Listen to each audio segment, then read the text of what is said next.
Shalom and good day, this is Tahion29 back again for some DC reviews, and in these DC reviews I'll be covering Superman issue 30 by Joshua Williamson and Superman Unlimited by Dan Slott. I'll now get things ready in all, guys, for the first one that I'll be reviewing.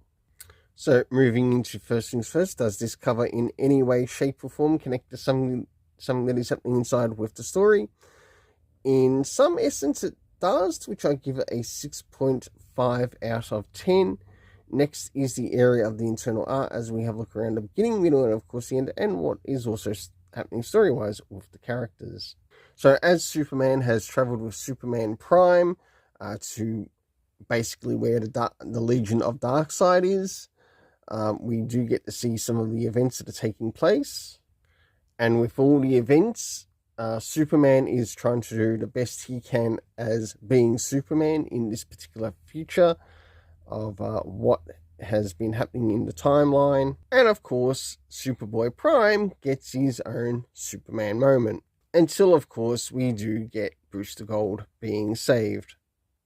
For the internal art, I give it a 6.5 out of 10. Next is the area of the story. First things first, do we get anything comic book reference wise, which we do, mainly in reference to Justice League Unlimited as to what's happening there. Next is the time when this takes place. We have the 31st century and meanwhile being used. Next is the location that we get to see. We get to see the Watchtower being one place, and there was another place which I happen to... yes, some ruins around that were in the 31st century.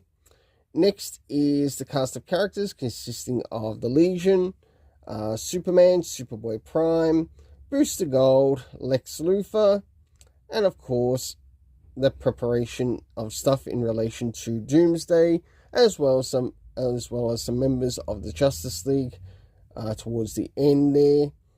For my overall rating, I give it a 7 out of 10. Now it's time to move into Superman Unlimited.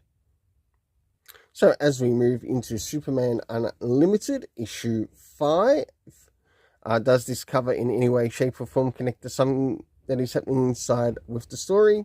It does, to which I give it a 7 out of 10. Next is the area of the internal art as we have a look around the beginning, middle, of course the end, and also what's happening story-wise with the characters. So as the story begins, we have some things starting off in the area of Metropolis, and of course, Clark Kent, Superman, is planning on heading to this area of the Kryptonite Kingdom. Moving to the middle of the story, he realizes as he does start to attend the Kryptonite Kingdom, he's going to require a suit because, well, kryptonite, depending what the kryptonite is, it can lead to a weakness or something different affecting him. And last but not least, towards the end, to which we do find out, Lois Lane has also turned up on the scene.